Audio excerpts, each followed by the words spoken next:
नमस्कार दोस्तों, आज हम शिव पुराण का अध्याय नंबर 15 पढ़ने वाले हैं।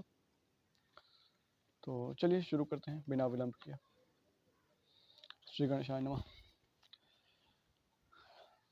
अध्याय का मुख्य अंग है देश, काल, पात्र और दान आदि का विचार। ऋषियों ने कहा, समस्त पदार्थों के ज्ञाताओं में श्रेष्ठ सूत जी, अब आप क्रमश देश, काल आदि का वर्णन करें। सूत जी बोले, महर्षियों, देव यज्ञ आदि कर्मों से अपना शुद्ध ग्रह समान फल देने वाला होता है, अर्थात अपने घर में किए हुए देव यज्ञ आदि शास्त्रों युक्त फलों को सम मात्रा में देने वाले होते हैं। गौशाला का स्थान घर की अपेक्षा 10 गुना फल देता है। जलाशय का तट उससे भी 10 गुना महत्व रखता है, तथा जहाँ बेल, तुलसी और पीपल वृक्ष मूल निकट हो, वह स्थान जलाशय के तट से भी 10 गुना फल देने वाला होता है। देवालयों को उससे भी 10 गुना महत्व का स्थान जानना चाहिए। देवालयों से भी 10 गुना महत्व रखता है तीर्थ भूमि का तट। इससे भी 10 गुना श्रेष्ठ है नदी का किनारा। इससे 10 गुना उत्कृष्ट है तीर्थ टीका तट, और उससे भी 10 गुना महत्व रखता है सप्तगंगा नामक नदियों का तीर्थ। यानी कि सबसे ज्यादा कोई फल देने वाला कोई जगह है तो वो सप्तगंगा नाम की नदियों का तीर्थ। यानी कि अगर आप इन 7 नदियों के तीर्थ में घूमते हैं तो आपको सबसे ज्यादा फल मिलता है। पूजा से भी ज्यादा फल, गौ पालने से भी ज्यादा फल, और तुलसी पौधा पालने मतलब रोपने से भी ज्यादा फल आपको मिलता है। उन 10 गंगा का नाम है, पहला नदी है गंगा नदी, दूसरा गोदावरी, कावेरी, ताम्रपर्णी, सिंधु नदी, सरयू नदी, नर्मदा नदी।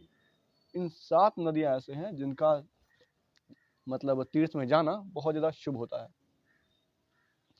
इन 7 नदियों को सप्तगंगा कहा गया है। समुद्र के तट का स्थान इनसे भी 10 गुना पवित्र माना गया है, और पर्वत के शिखर का प्रदेश समुद्र के तट से भी 10 गुना पवित्र माना गया है। सबसे अधिक महत्व का स्थान जानना चाहिए जहां मन लग जाए। सप्तगंगा से भी ज्यादा अच्छा मतलब कि ज्यादा फल देने वाला कौन है? समुद्र का तट। उससे भी ज्यादा जो पर्वत वगैरह है यहाँ पर।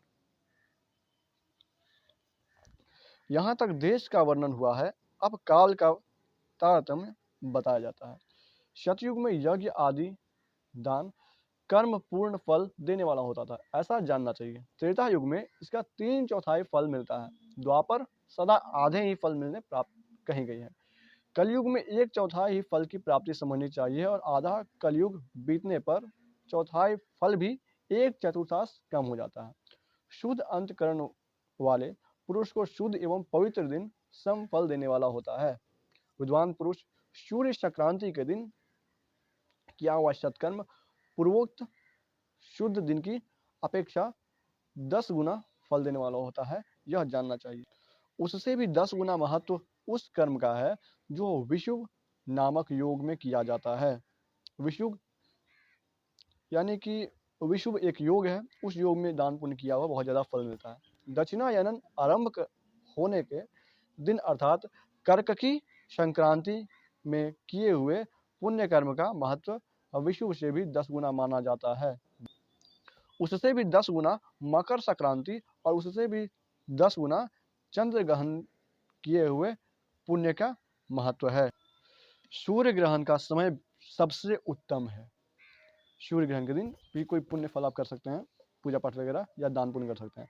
उससे किए हुए पुण्य कर्म का फल चंद्र ग्रहण से भी अधिक होता है। यानी कि सबसे अच्छा मतलब दिन कौन सा है? सूर्य ग्रहण के बाद, यानी कि सूर्य ग्रहण कह सकते हैं, पूर्ण मात्रा में होता है। इस बात को विप्र पुरुष जानते हैं। जगत रूपी सूर्य का राहु रूपी विष में संयोग होता है, इसलिए सूर्य ग्रहण का समय रोग प्रदान करने वाला होता है। अतः उस विष की शांति के लिए उस समय स्नान, दान और जप करें। यानी कि सूर्य ग्रहण के दिन बहुत सूर्य को देखना ये सब रोग वगैरह का माना जाता है, देखना ठीक नहीं माना जाता है।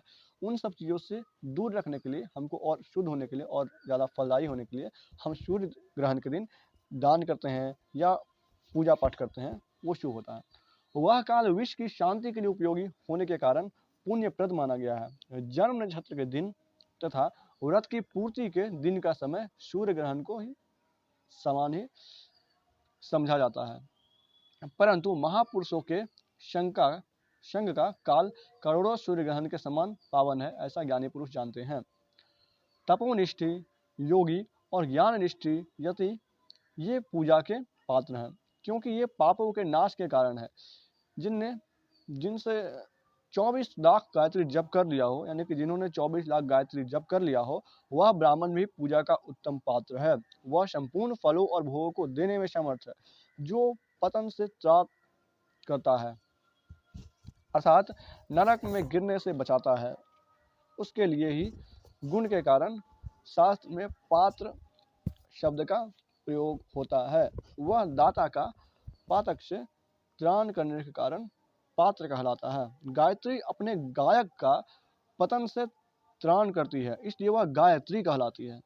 जैसे इस लोक में जो धनहीन है वह दूसरे को धन नहीं देता, जो यहाँ धनवान है वही दूसरे को धन दे सकता है। इसी तरह जो स्वयं शुद्ध और परमात्मा है वही दूसरे मनुष्य को त्राण या उद्धार कर सकता है। जो गायत्री का जप करके शुद्ध हो गया हो वही शुद्ध ब्राह्मण कहलाता है।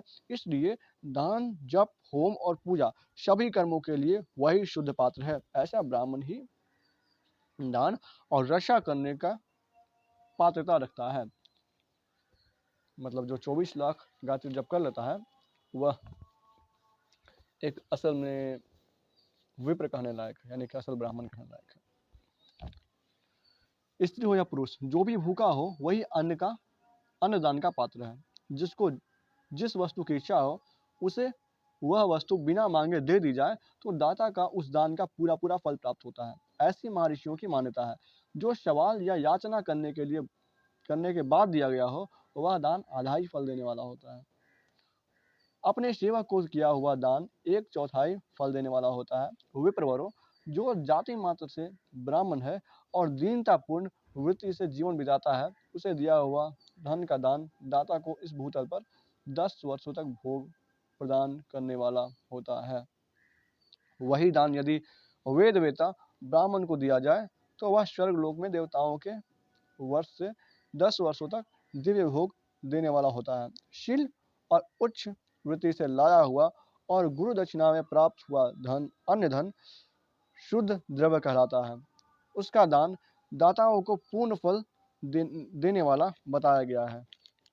क्षत्रियों का शौर्य से कमाया हुआ, वैश्यों का व्यापार से आया हुआ और शूद्रों का सेवा वृत्ति से प्राप्त किया हुआ धन ही उत्तम धन कहलाता है। धर्म की इच्छा रखने वाले स्त्रियों को धन पिता और पति से मिला हुआ है, उसका यह उत्तम द्रव्य है। गौ आदि 12 वस्तुओं का चैत्र आदि 12 महीनों में क्रमश दान करना चाहिए। गौ, भूमि, तिल, सुवर्ण, घी, वस्त्र, धान्य, गुड़, चांदी, नमक, कोहड़ा और कन्या, ये ही वे 12 वस्तुएं हैं। चैत के महीना में गौ दान कर सकते हैं, भूमि यानी जमीन दान कर सकते हैं, तिल दान कर सकते हैं, स्वर्ण यानी कि सोना दान कर सकते हैं, घी दान कर सकते हैं, वस्त्र दान कर सकते हैं, धान यानी कि धान दान कर सकते हैं, गुड़, चांदी, नमक, कोहड़ा जो सब्जी होता है, कन्यादान हो है।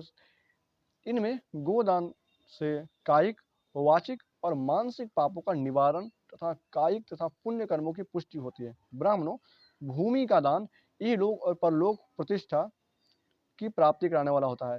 तिल का दान बलवर्धक और मृत्यु का निवारण होता है। तिल से भगवान शिव की पूजा शनिवार के दिन करने से मृत्यु भय खत्म होता है और मृत्यु का कष्ट वगैरह भी दूर होता है। यहाँ पे वही लिखा गया है कि तिल का दान करने से बलवर्धक और मृत्यु का निवारक होता है, यानी कि मृत्यु का भय निवारक होता है। मृत्यु तो आना ही है लेकिन भय निवारक हो जाता है। स्वर्ण दान जठर अग्नि को बढ़ाने वाला तथा वीरदायक होता है, यानी कि सोना दान करने से जो शरीर में जो ऊर्जा वगैरह होता है वो बना रहता है और मतलब पेट का जो रोग वगैरह है वो भी सब ठीक रहता है। घी का दान पुष्टिकारक होता है। वस्त्र का दान आयु की वृद्धि करने वाला होता है, ऐसा करना चाहिए। वस्त्र का दान, गुरुवार के दिन वस्त्र दान किए थे, आयु बढ़ता है, इसलिए वस्त्र का दान करने से क्या होता है, आयु बढ़ता है। ठीक है।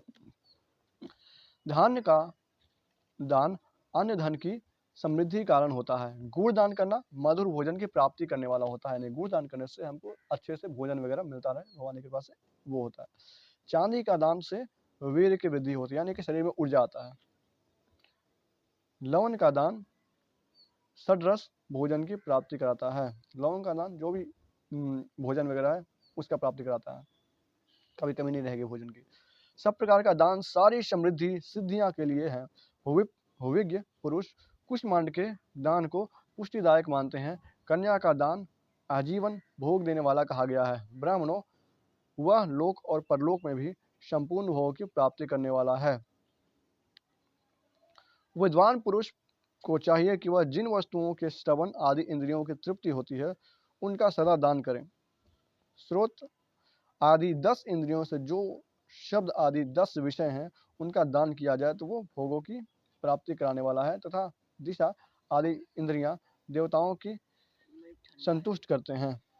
वेद और शास्त्र को गुरु मुख से ग्रहण करके गुरु के उपदेश अथवा स्वयं की बोध प्राप्त करने के पश्चात जो बुद्धि का यह निश्चय होता है कि कर्म को फल अवश्य मिलता है, इसी को उच्च कोटि का आस्तिकता कहते हैं।